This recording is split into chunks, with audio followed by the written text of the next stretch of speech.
మంచిది ప్రియులారా, దేవుని వాక్యాన్ని ధ్యానం చేద్దాం. చూడండి, విలాప వాక్యములు 5వ అధ్యాయము 17-18 వచనాలు చదువుకుందాం. విలాప వాక్యములు 5వ అధ్యాయము 17-18 వచనాలు చదువుకుందాం. దీని వలన మాకు ధైర్యము చెడి ఉన్నది, సియోను పర్వతము పాడైనది, నక్కలు దాని మీద తిరుగులాడుచున్నవి, మా కన్నులు దీన్ని చూసి మందగిల్లెను. చాలండి. ఇక్కడ దైవజనుడైన ఇర్మియా ద్వారా, విలపించు ప్రవక్త ద్వారా రాయించిన మాటలు.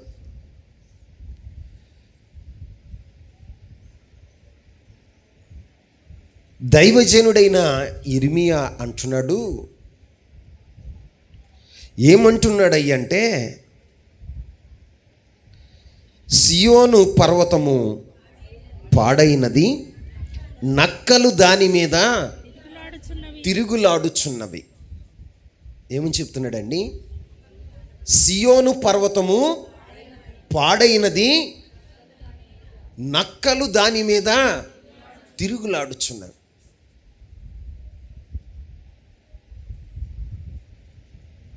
సియోను అంటే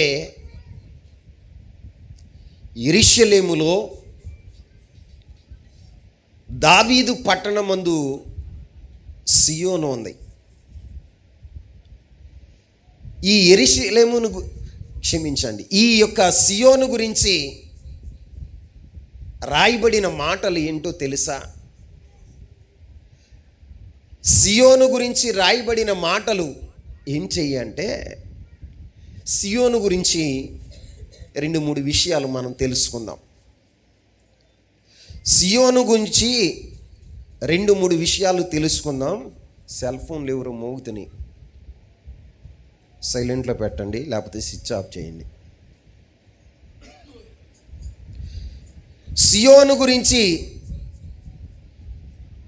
కొన్ని విషయాలు మనం తెలుసుకుందాం.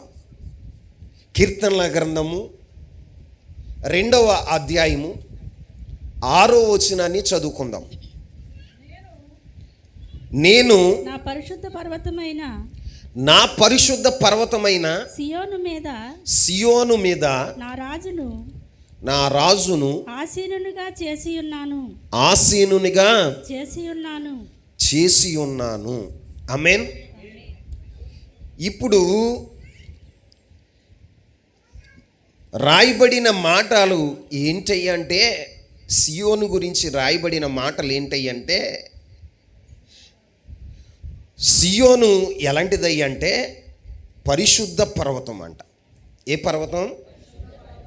పరిశుద్ధ పర్వతం. ఆ పరిశుద్ధ పర్వతం మీద రాజు ఆసీనునిగా చేసి ఉన్నాను. ఆమేన్.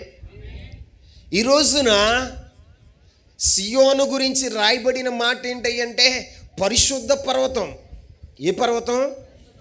పరిశుద్ధ పర్వతం. ఆ పరిశుద్ధ పర్వతం మీద రాజు ఆసీనుడై ఉండాలి.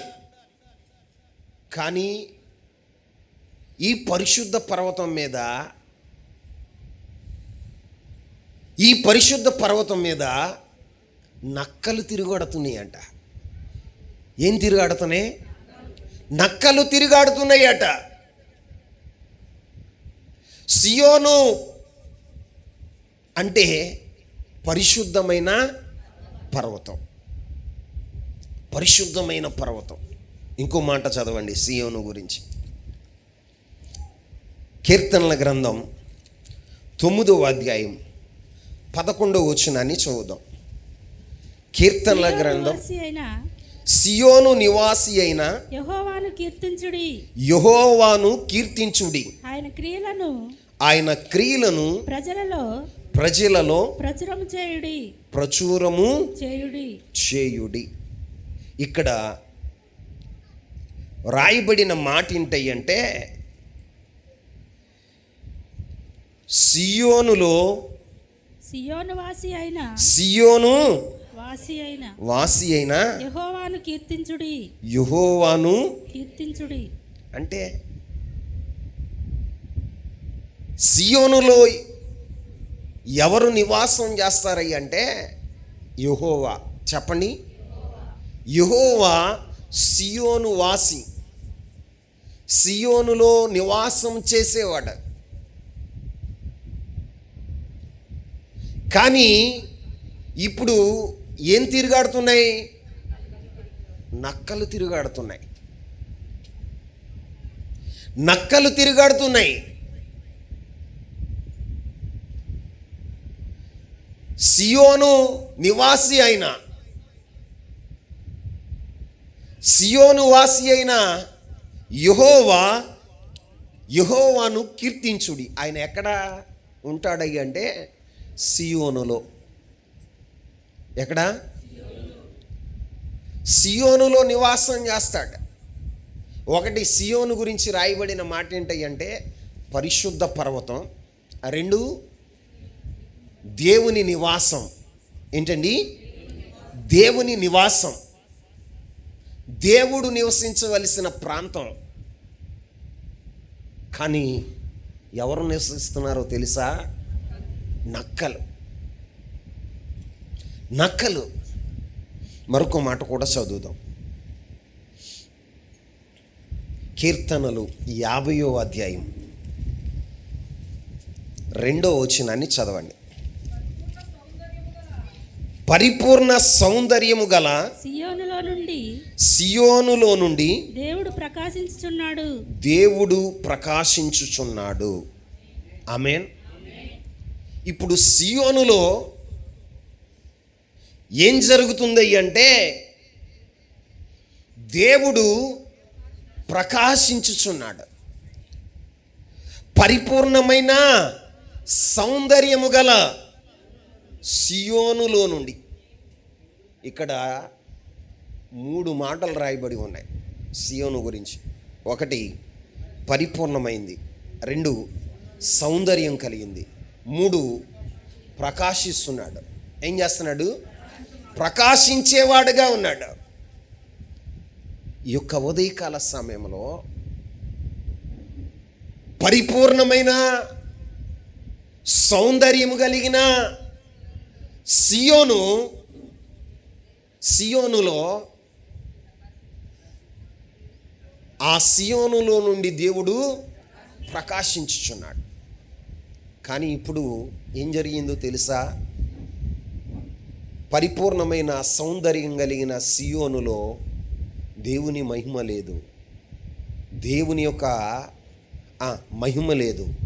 ఇప్పుడు ఏం కనపడుతుందో తెలుసా? నక్కలు తిరుగాడుతున్నాయట. ఏం తిరుగాడుతున్నాయి?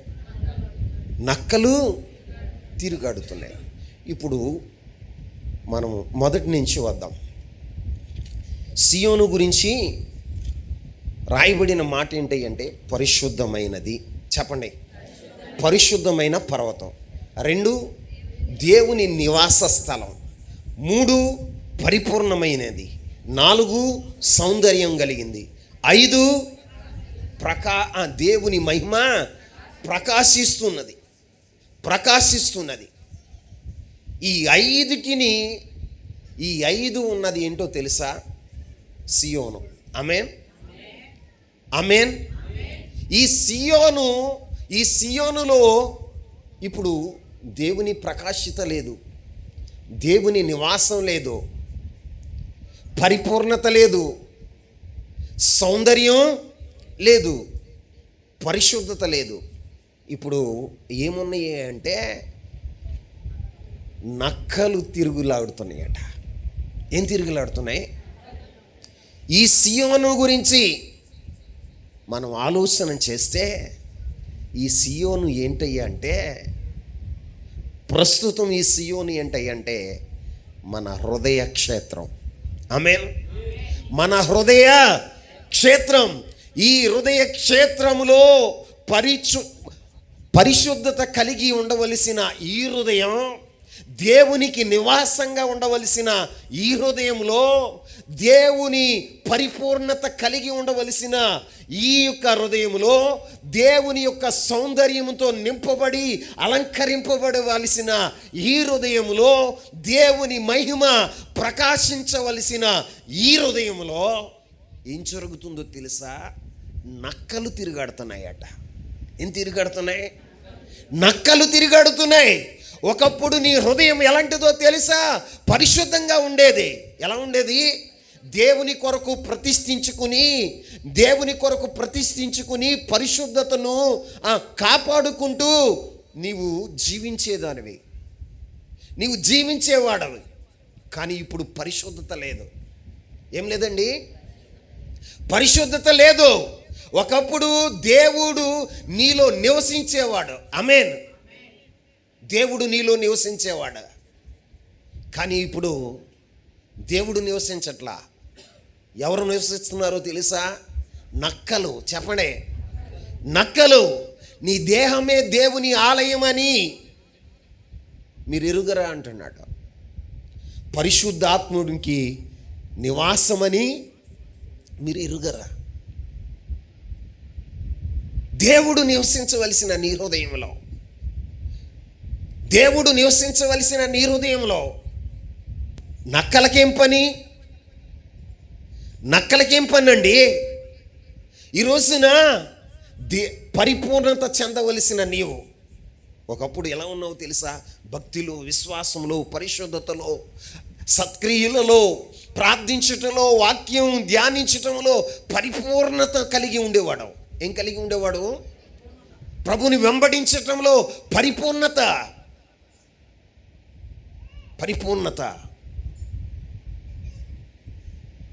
పరిశుద్ధమైన అలంకరణతో. ఏ అలంకరణ? పరిశుద్ధమైన అలంకరణ అంటే పేతురుకు రాసిన పత్రిక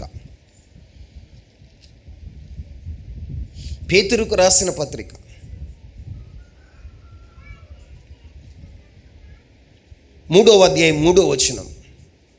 జడలు అల్లుకొనుటయు, బంగారు నగులు పెట్టుకొనుటయు, వస్త్రములు ధరించుకొనుటయు నన్ను వెలుపటి అలంకారం మీకు అలంకారముగా ఉండక సాధువైనట్టు మృదువైనట్టు గుణమును అక్షయ అలంకారముగా నీ హృదయము అంతరంగ స్వభావము మీకు అలంకారముగా ఉండవలెను. అంటే ఒకప్పుడు నీ జీవితంలో పరిశుద్ధ అలంకరణ. ఏ అలంకరణ? ఆ పరిశుద్ధ అలంకరణ ఏంటి అంటే ఆ మృదువైన స్వభావము, సాధువైన స్వభావము, అక్షయమైన అలంకారము నీ హృదయములో అంతరంగ స్వభావము మీకు అలంకారంగా ఉండేది. ఎలా ఉండేది అంటే నువ్వు సౌందర్యంగా కనపడటానికి, నీ హృదయం సౌందర్యంగా కనపడటానికి ఏం కలిగి ఉన్నావై అంటే సాధువైనట్టు మృదువైన స్వభావం కలిగి ఉండేవాడు. అప్పుడు దేవుని మహిమ నీలో నుండి ప్రకాశించేది. ఆమేన్. నీలో నుండి దేవుని మహిమ ప్రకాశించేది. కానీ ఇప్పుడు జరుగుతున్నది ఏంటో తెలుసా? నక్కలు తిరుగాడుచున్నవంట. ఏమవుతున్నాయి? పరిశుద్ధత కోల్పోయింది. దేవుడు సియోన్ని విడిచిపెట్టేశాడు. పరిపూర్ణత పోయింది, సౌందర్యం పోయింది, మహిమ కోల్పోయింది. ఏం కోల్పోయింది? మహిమ కోల్పోయింది. ఈరోజున నీ జీవితాన్ని, నీ వ్యక్తిగత జీవితాన్ని ఒక్కొక్కరుగా దేవుని వాక్యం అనేటువంటి అర్థములో పరీక్షించి చూసుకోవాలి. రక్షణ పొందినప్పుడు, బాప్తిసం తీసుకున్నప్పుడు నీ హృదయ క్షేత్రం ఎలా ఉందో తెలుసా? నీ హృదయ క్షేత్రం ఎలా ఉందో తెలుసా? పరిశుద్ధంగా ఉండేది. ఎలా ఉండేది? పరిశుద్ధంగా ఉండేది. దేవునికి నివాస యోగ్యమైన స్థలంగా ఉండేది. ఈ హృదయ క్షేత్రంలో దేవునికి సింహాసనం వేసేదానివి. ఏమేసేదానివి? సింహాసనం ఉండేది. ఆ సింహాసనం మీద ఆయన ఆసీనుడై ఉండేవాడు. ఈ హృదయ క్షేత్రము ఎలాగుండేది అంటే పరిపూర్ణమైనదిగా. ఎలాగా? పరిపూర్ణమైనదిగా. ఈ హృదయ క్షేత్రం ఎలా ఉంది అంటే ఒకప్పుడు సౌందర్యంగా ఉంది. ఎలా ఉంది? రక్షణ పొందినప్పుడు నీలో ఎంతో సాధువైన జీవితం, ఎంతో మృదువైన జీవితం ఉండేది. రాను రాను రాను రాను రాను రాను దినాలు గడిచే కొద్దు, సంవత్సరాలు గడిచే కొద్దు నీ హృదయ క్షేత్రం ఏమైపోయిందో తెలుసా? పాడైపోయింది. ఏమైపోయిందండి? హృదయ క్షేత్రం పాడైపోయింది. హృదయ క్షేత్రం పాడైపోయింది. పాడైపోయి నీ హృదయ క్షేత్రములో జీవము కలిగిన దేవుడు సంచారం చేయవలసిన నీ హృదయములో దేవుని మహిమతో నింపబడి దేవుని ఆ యొక్క మహిమ ప్రకాశించవలసిన నీవు, మహిమ నుండి అధిక మహిమ పొందవలసిన నీవు దేవుని మహిమ ప్రకాశించట్లా. అంధకారమైపోయింది హృదయం. అంధకారమైపోయింది హృదయం. పరిపూర్ణమైన నీ హృదయం ఇప్పుడు ఏమైపోయిందో తెలుసా? అన్ని లోపములతో అసంపూర్ణంగా ఉంది. ఎలా ఉందండి? అసంపూర్ణంగా ఉంది. నీ హృదయ క్షేత్రం ఎలా ఉంది అంటే ఒకప్పుడు నీ యొక్క స్వభావం చాలా మృదువుగా ఉండేది. ఎలా ఉండేది? చాలా సాత్వికంగా ఉండేది. కానీ ఇప్పుడు అది లేదుగా. ఇప్పుడు అది లేదుగా. దేవుడు సంచారం చేయవలసిన ప్రాంతంలో నక్కలు తిరుగాడుచున్నవి. నక్కలు తిరుగుతున్నప్పుడు నీ జీవితం ఎలా ఉంటుంది? నీ జీవితం ఎలా ఉంటుంది? నక్కలు తిరుగాడుతున్నప్పుడు ఒక వ్యక్తి జీవితంలో దేవుడు సంచారం చేసినప్పుడు పరిశుద్ధత కలిగి ఉంది. దేవుడు సంచారం చేసినప్పుడు, దేవుడు నివాసిగా ఉన్నప్పుడు పరిపూర్ణత కలిగి ఉన్నారు. దేవుడు నివాసం కలిగి ఉన్నప్పుడు సౌందర్యంగా ఉన్నారు. దేవుడు నివాసం చేసినప్పుడు ఎలా ఉన్నారు అంటే దేవుని మహిమ వారిలో నుండి ప్రకాశించేదిగా ఉంది. ఎలా ఉంది? ప్రకాశించేదిగా ఉంది. ఇప్పుడు సియోను చెడిపోయింది. ఏమైపోయిందండి? సియోను చెడిపోయింది. పై వచనంలో మీరు చూడండి. విలాప వాక్యములు 5వ అధ్యాయం 6వ వచనంలో, మా తల మీద 16వ వచనంలో, మా తల మీద కిరీటము పడిపోయెను, మేము పాపము చేసి ఉన్నాము, మాకు శ్రమ. దేని వలన? పాపము వలన మాకు ధైర్యం చెడి ఉన్నది. సియోను పర్వతము ఏమైందట? సియోను పర్వతం ఏమైపోయింది? పాడైపోయింది. సియోను పర్వతం పాడైపోయి నక్కలు దాని మీద తిరుగులాడుచున్నాయి. దేవుడు సంచారం చేయవలసిన హృదయంలో, దేవుడు నివాసం చేయవలసిన హృదయంలో, పరిపూర్ణత కలిగి జీవించవలసిన హృదయంలో ఇప్పుడు ఎవరు తిరుగులాడుతున్నారో తెలుసా? నక్కలు. ఏంటండి? నక్కలు ఒక వ్యక్తి హృదయంలో తిరుగులాడితే నక్కలు ఏం చేస్తాయి? కొన్ని విషయాలు మనం ధ్యానం చేద్దాం. బైబిల్లో పరమగీతములు 2వ అధ్యాయం 15వ వచనాన్ని చదువుదాం.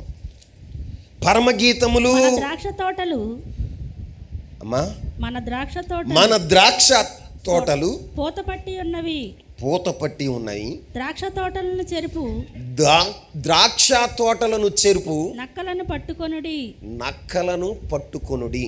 సహాయము చేసి సహాయము చేసి గుంట నక్కలను పట్టుకొనుడి. గుంట నక్కలను పట్టుకొనుడి. ఏ నక్కలు ఇయ్యి గుంట నక్క. అమ్మా? గుంట నక్కలు. నక్కలు ఏం చేస్తాయి? ద్రాక్ష తోటను చెరిపేవిగా ఉన్నాయి. ఏం చేస్తున్నాయి? ద్రాక్ష తోటను చెరుపు నక్కలు ద్రాక్ష తోటను చెరుపుతాయట.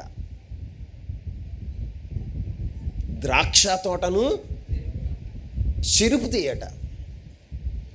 ద్రాక్ష తోట దేనికి సాదృశ్యంగా ఉంది అంటే, ఒక విధంగా చూస్తే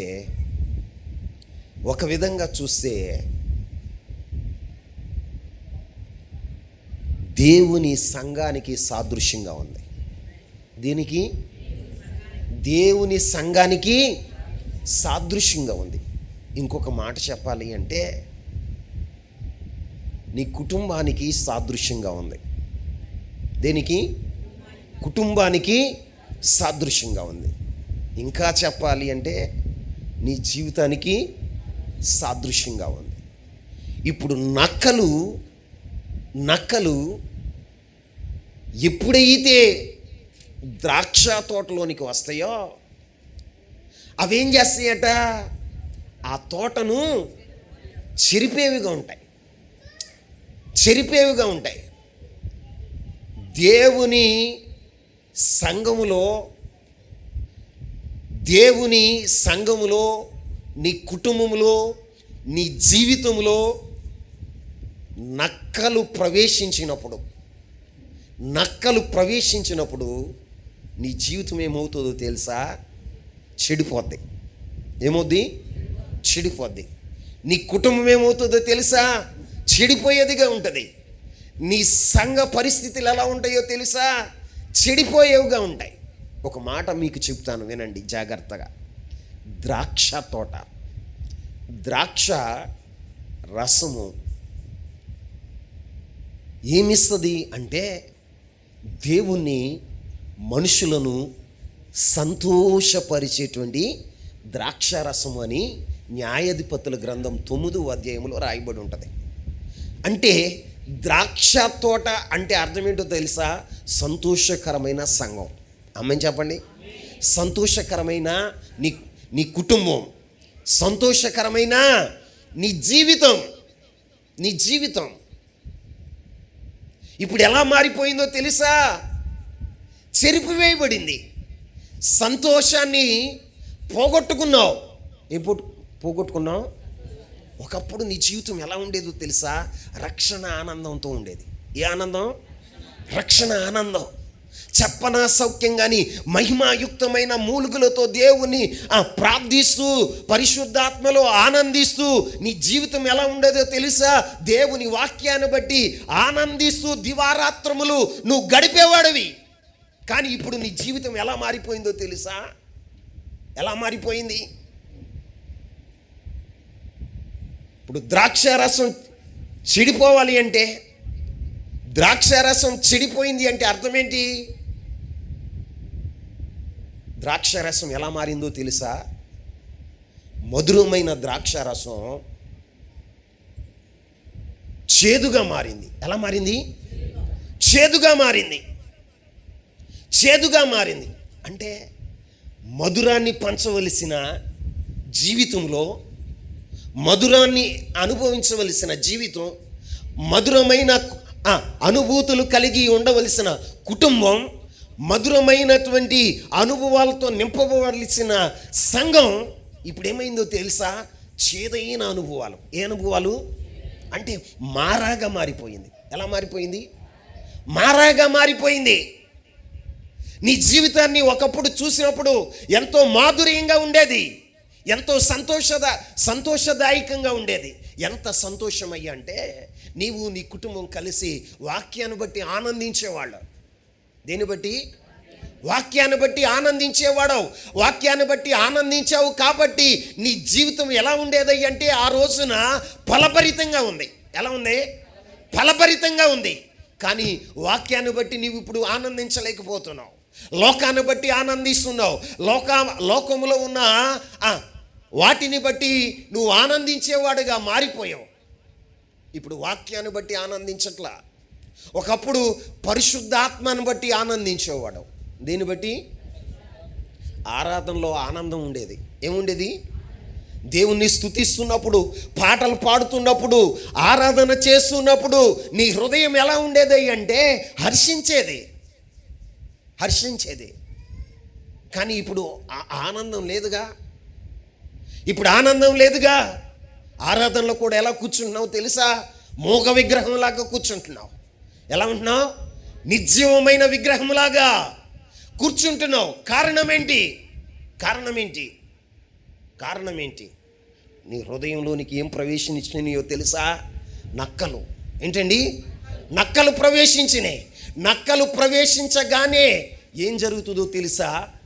ద్రాక్ష తోటలను పాడు చేసేస్తాయి. ఏం పాడు చేసేస్తాయి? ద్రాక్ష తోట అంటే ఏమని చెప్పా? సంతోషం. చెప్పండి. సంతోషం పోయింది. దేవుని బట్టి ఆనందించేవాడివి, దేవుని వాక్యాన్ని బట్టి ఆనందించేవాడివి, పరిశుద్ధాత్మను బట్టి ఆనందించేవాడివి, ఆరాధనలో హర్షించేవాడివి, ఆరాధనలో హర్షించి ఆనందంతో కేకలు వేసేవాడు. కానీ ఇప్పుడు ఉందా ఆరాధనలో? మాట్లాడండి. ఉందా? చేదైన అనుభవాలతో. ఏ అనుభవాలు? చేదైన అనుభవాలు. మారాతో నింపబడ్డావు. కారణం ఏంటి? మారాగా మారిపోవటానికి కారణం ఏంటి?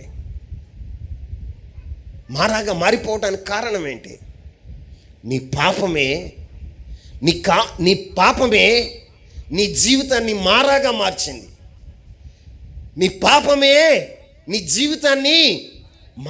మార్చింది. బైబిల్లో ఒక మాట మీకు చెప్తా. బైబిల్లో ఒక కుటుంబం ఉంది. ఎలిమెలెకు నయోమిల యొక్క కుటుంబాన్ని మనం పరిశీలన చేసినట్లయితే వారికి 2 కుమారులు ఉన్నారు. మహులోను, కిలియోను. ఎవరండి? మహులోను, కిలియోను. మొత్తం ఎంతమంది? 4. చెప్పండి. 4. ఆ కుటుంబం చాలా ఆనందకరంగా ఉండేది, సంతోషదాయకంగా ఉండేది, సమృద్ధికరంగా ఉంది. ఒక రోజున ఏం జరిగిందో తెలుసా? యోదయ బెత్లెహేము ప్రాంతానికి కరువు వచ్చిందని యోదయ బెత్లెహేము ప్రాంతాన్ని విడిచి మోయాబుకు వెళ్ళారట. ఎక్కడికి వెళ్ళారు? చెప్పండి. మోయాబుకు వెళ్ళారట. మోయాబుకు వెళితే ఏం జరిగిందో తెలుసా? మొదట ఎలిమెలెకు చనిపోయాడు. ఎవరు చనిపోయారు? చనిపోయిన తర్వాత కూడా 10 సంవత్సరాలు వాళ్ళు అక్కడే ఉన్నారట. తర్వాత మహులోను, కిలియోను చనిపోయారు. వెళ్ళినప్పుడు ఎంతమంది వెళ్ళారు? 4 వెళ్ళారు. కానీ తిరిగి వచ్చేటప్పుడు చెప్పండి, ఒక్కతే వచ్చింది. నయోమి ఒక్కతే వచ్చింది. అప్పుడు అంటుంది నయోమి, నన్ను నయోమి అనమాకండి, మారా అనండి. ఏమంటుంది? మారా అనండి. చేదుగా మార్చుకుంది జీవితాన్ని. ఎలా మార్చుకుంది? చేదుగా మార్చుకుంది. ఎందుకు? ఉండకూడని ప్రదేశంలో వారు నివాసం చేశారు. వెళ్ళకూడని ప్రాంతానికి వారు వెళ్ళారు. ఈ రోజున నీ జీవితంలో కూడా మారాగా ఎందుకు మారుతుందో తెలుసా? సంతోషకరమైన జీవితం నీ జీవితంలో మారాగా ఎందుకు మారుతుందో తెలుసా? నువ్వు చేయకూడని పనులేవో చేస్తున్నావు, ఉండకూడని ప్రదేశాల్లో నువ్వు నివాసం చేస్తున్నావు, వెళ్ళకూడని ప్రదేశాలకు నువ్వు వెళ్తున్నావు. కాబట్టి నీ జీవితం ఎలా మారిందో తెలుసా? సంతోషదాయకమైనటువంటి నీ జీవితం మారాగా మారిపోతుంది. ఎలా మారిపోతుంది? ప్రియమైన తమ్ముడా, చెల్లెమ్మా, ఈ వాక్యం వింటున్నా నా ప్రియమైన సహోదరుడా, నీవు వాక్యం వింటున్నా, నువ్వెక్కడుండి వింటున్నా కూడా నీ జీవితంలో ఉన్న నీ సంతోషం ఏది హరించి వేసింది? నీ సంతోషాన్ని హరించింది ఏది? ఏ పాపము నీ సంతోషాన్ని హరించి వేసింది? ఒక్కసారి ఆలోచన చేస్తావా? ఆగి ఆలోచన చేయాలి.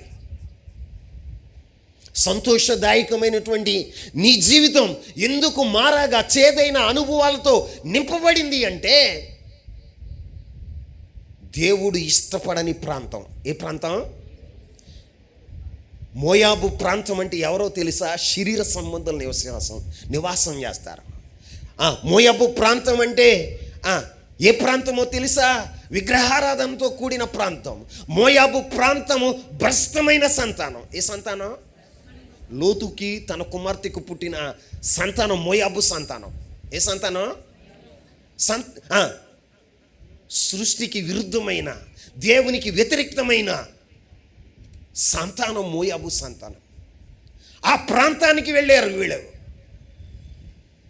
ఎలిమెలెకు, నయోమి, మహులోను, కిలియోను కలిసి వెళ్ళకూడని ప్రాంతం, దేవుడు అసహించుకునే ప్రాంతం, దేవుడు శపించిన ప్రాంతం, దేవుడు అసలు వాళ్ళని ఇష్టపడని ప్రాంతానికి. అరే, చిన్న కష్టం వస్తుందండి. ఏమవుతుంది? జీవితంలో చిన్న కష్టం వస్తుంది, చిన్న శోధన ఎదురవుతుంది, చిన్న శోధన ఎదురవుతుంది. క్రైస్తవుడిగా నువ్వేం చేయాలో తెలుసా? ఉన్న చోటని నిలిచి దేవుని సన్నిధిలో ప్రార్థన చేయాలి. ఏం చేయాలి? ప్రార్థన చేయాలి. ఎందుకో చెప్పనా? శోధన జయించటానికి శక్తినిచ్చేది నీ ప్రభు. కరువులో నీకు ఆహారాన్ని అనుగ్రహించేది నా ప్రభు. నీ జీవితంలో ఏదైనా చేయగలిగిన వాడు నా ప్రభు. శోధన వచ్చినప్పుడు విశ్వాసంతో దేవుని మాట మీద నమ్మకం ఉంచి నిలిచిపోవాలండి. నిలిచిపోవాలి.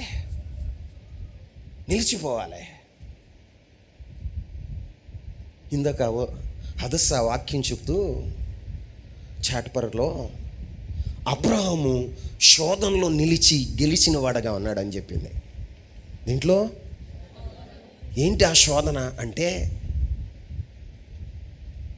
అబ్రహాము వృద్ధాప్యంలో 120 సంవత్సరాల వయసులో ఏ కుమారుని బట్టి అయితే సంతోషిస్తున్నాడో, ఏ కుమారునైతే అమితంగా ప్రేమించాడో, ఆ కుమారుణ్ణి దేవుడు ఏమడిగాడు తెలుసా? దహన బలిగా అర్పించు అని దేవుడు అబ్రహాముని అడిగాడు. అబ్రహాముని అడిగాడండి. అబ్రహాముని అడిగాడు. అది శోధన సమయం. ఏ సమయం? శోధన సమయం. దేవుడు శోధిస్తున్న సమయం. ఆ సమయంలో అబ్రహాము ఏం చేశాడో తెలుసా? దేవుని వాగ్దానాల మీద, దేవుని మీద విశ్వాసం ఉంచి, నా దేవుడు చెప్పాడుగా ఏమని? నీ సంతానాన్ని ఆకాశ నక్షత్రముల వలె, భూమి యొక్క ఇసుక రేణువుల వలె నేను చేస్తాను అబ్రహామా. ఇస్సాకు వలన పుట్టినదే నీ సంతానము అని దేవుడు ఖచ్చితంగా నొక్కి చెప్పాడు అబ్రహాంతో. ఆ మాటను పట్టుకున్నాడు, ఆ మాటను విశ్వసించాడు. నేను 100 సంవత్సరాలప్పుడు గుడ్రాలుగా ఉన్నప్పుడు, నేను సంతానం లేనప్పుడు, నా బలము ఉడికిపోయినప్పుడు, నా శరీరం మృతతుల్యమైపోయినప్పుడు, నా భార్య యొక్క శరీరము మృతతుల్యమైపోయినప్పుడు నాకు జీవాన్నిచ్చి పునరుద్ధరించి కుమారుని అనుగ్రహించాడు. ఏమనుగ్రహించాడు? కుమారుని అనుగ్రహించాడు. ఆ దేవుడే, కుమారుని అనుగ్రహించిన దేవుడే నా కుమారుని దహన బలిగా అడుగుతున్నాడు. దహన బలిగా అడుగుతున్నాడు. నాకు వాగ్దానాలు ఉన్నాయి. ఏమున్నాయి? వాగ్దానాలు ఉన్నాయి. దేవుడు ఇస్సాకు వలనైన సంతానమే నీ సంతానం, నీ సంతానం. అబ్రహాం ఎలా ఉంటుంది అనుకుంటున్నావు అంటే, ఒక రోజున గుడారంలో కూర్చుని ఉన్నాడు అబ్రహాం. ఏయ్ అబ్రహాం బయటికి రా అన్నాడు. ఏంటి ప్రభువా అనుకుంటూ వచ్చేసాడు. ఒకసారి పైకి చూడు అన్నాడు. పైకి చూశాడు. ఏం కనపడుతున్నాయి అన్నాడు. ఆకాశ నక్షత్రాలు కనపడుతున్నాయి అయ్యా, వాటిని లెక్కపెట్టు అన్నాడు. అయ్యా, నక్షత్రాలను ఎట్లా లెక్క పెట్టమంటావు అయ్యా అన్నాడు. పోనీ కిందకు చూడు అన్నాడు. ఇసుక కనపడుతుంది. ఏం కనపడుతుంది? ఇసుకని లెక్కపెట్టు అన్నాడు. ఎట్లా లెక్క పెట్టనయ్యా అంటే, నీ సంతానం ప్రపంచంలో ఇలా ఉంటుంది. ఎలా ఉంటుంది? ఆకాశ నక్షత్రముల వలె, భూమి యొక్క ఇసుక రేణుల వలె ఉంటుందని దేవుడు వాగ్దానం చేశాడుగా. ఆ వాగ్దానాన్ని గట్టిగా పట్టుకున్నాడు. ఏం చేశాడు? గట్టిగా పట్టుకున్నాడు. నా దేవుడు వాగ్దానం చేసిన దాన్ని నెరవేర్చడానికి సమర్థుడు. ఎందుకో తెలుసా? 75 సంవత్సరాల వయసులో నాకు దేవుడు వాగ్దానం చేశాడు, ఇదిగో నిన్ను గొప్ప జనాంగంగా చేస్తాను, నీ సంతతి ఆకాశ నక్షత్రం వలె భూమి యొక్క ఇసుక రేణువుల వలె ఉంటుందని దేవుడు వాగ్దానం చేశాడు. నీ సంతానం మూలంగా సమస్త వంశవాళ్ళు దీవించబడతాయి అని వాగ్దానం చేశాడు. ఈ వాగ్దానం ఎంతైనా నమ్మదగింది అని నేను విశ్వసించి నమ్ముతూ ఉన్నప్పుడు 100 సంవత్సరాల వయసులో, ఏ సంవత్సరాలు? 25 సంవత్సరాల తర్వాత వాగ్దానాన్ని దేవుడు నెరవేర్చాడు. ఆలస్యమైందే కానీ అలక్ష్యము చేయలా. ఇప్పుడు దేవుడు చెప్తున్న మాట, నేను శోధనలో ఉన్నా, దేవుడు నన్ను పరీక్షిస్తున్నాడు అని తెలుసుకొని ఇస్సాకుని వెంట పెట్టుకుని వెళ్ళి ఏం చేశాడో తెలుసా? ఏం చేశాడు? బలిపీఠం కట్టి తన హృదయంలో ఇస్సాకుని బలిచ్చాడు కాబట్టి చెయ్యి కత్తిత్తాడు. ఏమెత్తాడు? కత్తిత్తాడు. కత్తి పెట్టి వేయబోతున్నప్పుడు అబ్రహామా ఆగు అని దేవుడు మాట్లాడిన వాడుగా ఉన్నాడు. ఆమేన్. ఆయన గురించి రాయబడిన మాట హెబ్రీయులకు రాసిన పత్రిక 11వ అధ్యాయం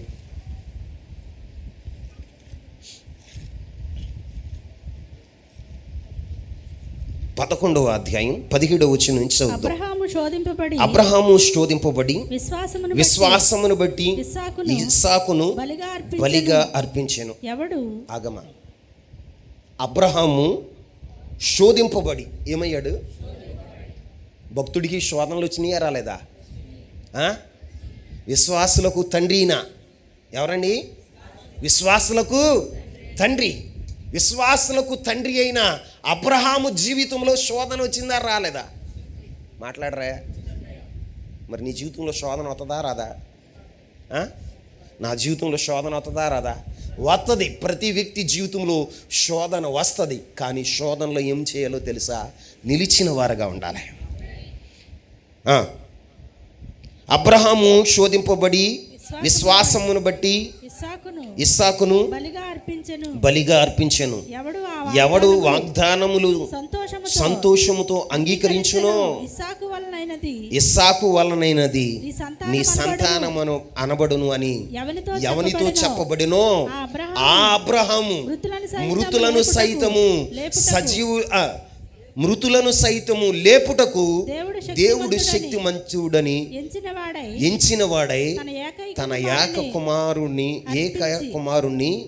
అర్పించి ఉపమాన రూపంగా అతని మృతులలో నుండి మరలా ఏం పొందాడంట? ఇప్పుడు అర్పించడా లేదా? చెప్పండి. ఎలా అర్పించాడు? ఒరే ఇట్రా, నువ్వేమన్నా ముసలోడువా?